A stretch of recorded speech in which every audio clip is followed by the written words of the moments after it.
very much, Deputy Speaker. It's great to be able to speak today here on housing and homelessness and some of the issues that Australians are experiencing right around the country, particularly homelessness. It's gone through the roof under the Albanese Labor government in the last 2 years. It's just skyrocketed.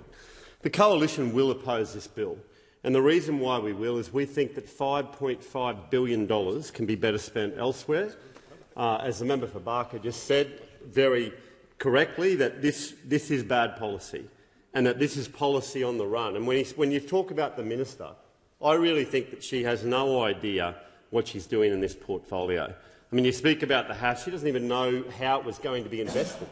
You know, I mean, how is giving more social housing to the states, how is she going to reduce the maintenance bill through the National Housing and Homelessness Agreement? Because in Queensland, where I come from, every dollar that we give to Queensland, that money is spent on maintenance every year. Not one new social house. They spend it all on maintenance, the money that we give them. What's the minister going to do about that? No idea. Labor's record has seen homelessness increase considerably, and in the midst of a housing crisis, this underwhelming Help to Buy scheme is too little, too late. The Australian dream is to own your own home, not with the government. They don't want to own it with the government. And the problems with the scheme have been pointed out during this debate. First of all, it needs all the state governments to approve of it. But the states already have Help to Buy schemes. They've already got schemes very similar to this one. And guess what? Not all the places are full. A lot of those places are still empty. And the member for Wannon said earlier, which I agree with, you know, the federal government is going to give a whole lot of money to the states in order for them to sign up to this scheme. And what are they going to do with that cash? We don't know. They'll probably use it to replace or invest into their existing schemes, which are currently not full. Only a Labor government would come in and go, well, look, we've got these schemes all around the country in different states. They're currently not full, and now we're going to bring in another scheme on top of that. What happens if waging goes up, wages go up, right? The Leader of the House, the Minister for Industrial Relations, comes into this place every day in question time, spruiking how wages are going up. Mind you, they're not keeping in rate with inflation. But he comes in every day saying wages are going up, we're doing this, we're doing that. But what happens if you go above $90,000 and you're in a Help to Buy scheme? Does that mean that the house will then have to be sold? You know, could it be sold at a loss? These are questions that the minister and no one in the government has addressed during this debate. What about insurance costs? So who's paying for the insurance? We've seen insurance under the Albanese Labor government go through the roof. Not just rents and mortgages, but insurance have gone up considerably. So if the government owns 30% of the house or 40%, are they going to pay 30 or 40% of the insurance bill? What about the rates bill to the local council? Are they going to pay 30, 40% of the rates bill? No answers. Repairs and maintenance. Something might need upgrading. Are they going to pay 30, 40% of that bill? Or is that just all on the person that has 60 to 70% of the ownership? Will the ATO, the Australian Tax Office, be auditing incomes to ensure that they don't earn a cent over the threshold? If you enter into one of these shared equity arrangements, what are your reporting obligations? All questions unanswered by this Labor government. What lenders are participating in the scheme? How many of the 40,000 places will be available to each state and territories? And so what are the property price caps? None of this has been communicated. Deputy Speaker, Labor's record when it comes to housing and homelessness is pretty atrocious. Let's face it. And I'm not just talking about the Albanese Labor government. I'm also talking about state Labor governments. And in Queensland, the Palaszczuk and Miles Labor governments have a particularly shocking record. Homelessness has increased. It's gone through the roof in the last 2 years. There wouldn't be a member in this House of Representatives that hasn't seen more rough sleepers starting to emerge around the country. The member for Lindsay agrees. The member for Herbert agrees. We're seeing it all over the place, and I'm sure we'd also be seeing that in Victoria and that as well. Partly is because of the 12 interest rate rises that we'd seen under the Albanese Labor government. So when the coalition was in, there was one interest rate rise. Then we've had 12 consecutive interest rate rises. At the same time, we have Labor governments, not just here, the Albanese Labor government, but around the country, talking down negative gearing. We know that the Prime Minister and the Albanese Labor government do not like negative gearing. We hear it from their coalition partners in the Greens. The Greens, every week, this government, the Albanese Labor government, can't get one piece of legislation through this parliament without the support of the Greens in the other place. And so the Greens are continually barking on, the last year and a half, encouraging them to break the stage 3 tax cuts after the Prime Minister and the Treasurer said they wouldn't. 100 times they wouldn't. Eventually they caved into the Greens and broke it. Right? And what they don't tell you is that people earning over $135,000, a lot of public servants in Canberra and others, a lot of small business people that work hard, their taxes are going up by 7 to 15% under this government, and they're given a lousy 3% at the bottom end. I mean, who in Australia has ever heard someone saying at 19 cents in the dollar they're paying too much tax?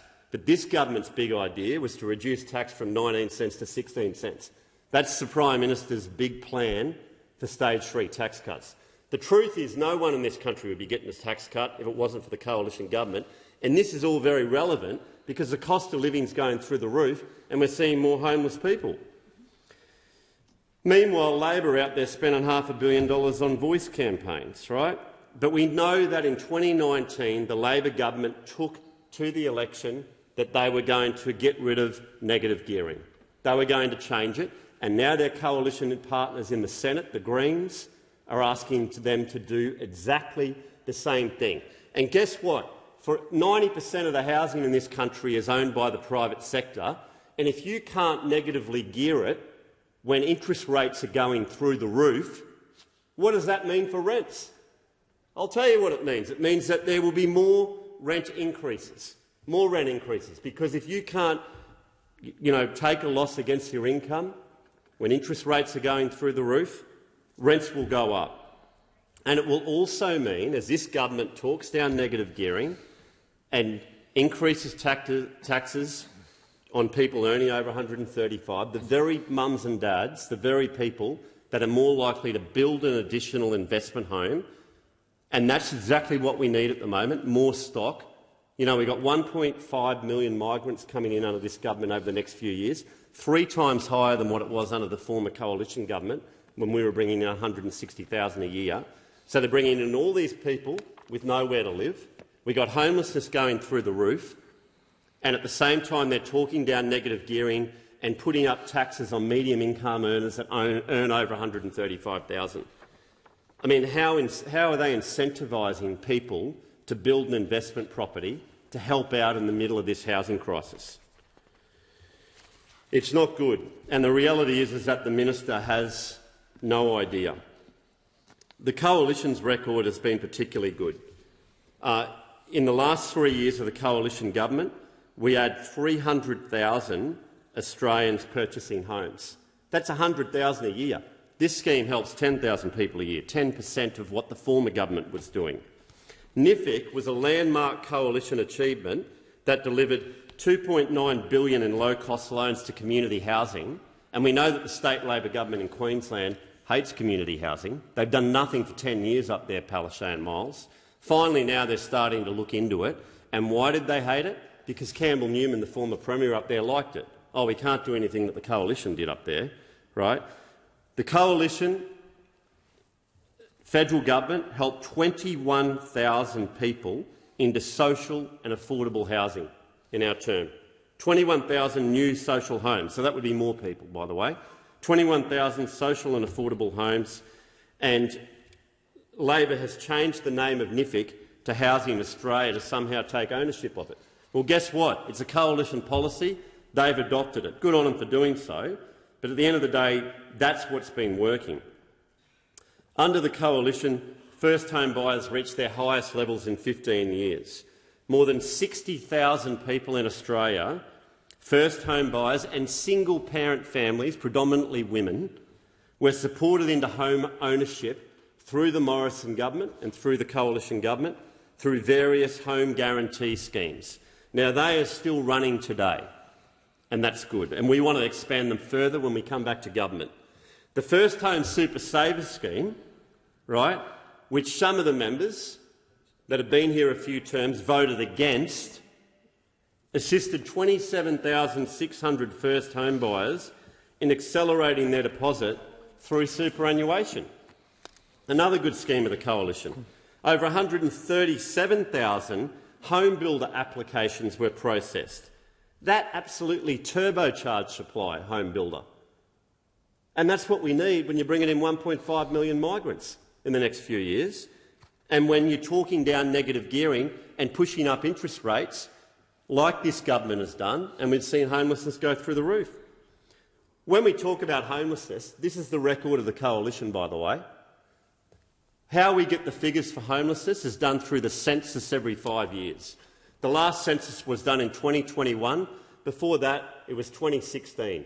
In that time, the population increased significantly. And guess what? The coalition were in government. There was 564 less rough sleepers in Australia in the 2021 census than what there was in 2016. Exactly, member for Grey. Gets better. There was 1,128 less couch surfers, so people that have gone through separation, kids that have had fights with their parents, sleeping at their mate's house, on the couch. Homelessness reduced by 1,128 under the coalition. We hear the minister opposite for Indigenous Australians and the Prime Minister, when they're spruiking the voice, talking about overcrowding. Well, guess what? Overcrowding went down under the coalition. We reduced it by 3,193 people. 3,193 people less homeless people in severely overcrowded dwellings, which mainly impacts Aboriginal and Torres Strait Islanders and Pacific Islander people that are living in Australia. That's our record. They're the facts. You can't dispute them. You know what went up in homelessness? Supported accommodation. Yep, so there was 3,056 more people in supported accommodation. Do you know what that is? That's when the government builds more houses to help women and children escaping DV, and they're counted as homeless because they don't have a lease, but they're living in brand new houses, right? It's still homelessness, and we'll continue to work on that. Is the minister doing anything about it? Is she talking about these figures? Because I can tell you now, there wasn't a government in Australia talking about these homelessness figures until the Morrison government started doing it. Right now, most members in this House wouldn't even know that there was 5 different categories of homelessness. There was more people in boarding houses as well, but the Morrison government wrote with the Queensland Labor government to all boarding houses on how to reduce homelessness, and it reduced in Queensland. You know the worst state for homelessness? Victoria. Went up some 6,000 people in that census time. Pathetic. The best state, you know what the best state was, member for Lindsay? New South Wales, where we had a Liberal government at the time. So the reality is that when it comes to homelessness, I'm prepared to back the coalition in every day of the week, because the record shows that we had a significant impact in government in reducing it. And right now, when this next census comes out in 2026, if the Albanese government's still in power, I expect to see a big increase in homelessness. I don't want to, but the minister has 2 years to act, to get cracking, to start talking about these things, rather than schemes like this that cost $5.5 billion where we don't particularly need it. The coalition will take our super home buyer scheme to the next election. We'll be taking that scheme into Bennelong. We're happy to debate the member opposite that got in on the back of a lie that they wouldn't change stage 3 tax cuts. Bring it on, mate. We'll be there spruiking it. I can tell you now through you, Mr Deputy Speaker, because we have super funds. We have super funds run by industries. It's all right for them to invest in social and affordable housing. Australian Super and all the rest of the mates from the members opposite that run these industry super funds, they can invest in super, but they won't allow mum and dads and their kids to use their super to invest in their first home. when on sale the money goes back into your super. You'll be better off. And I'll tell you what, we'll be spruiking this right up to the next election.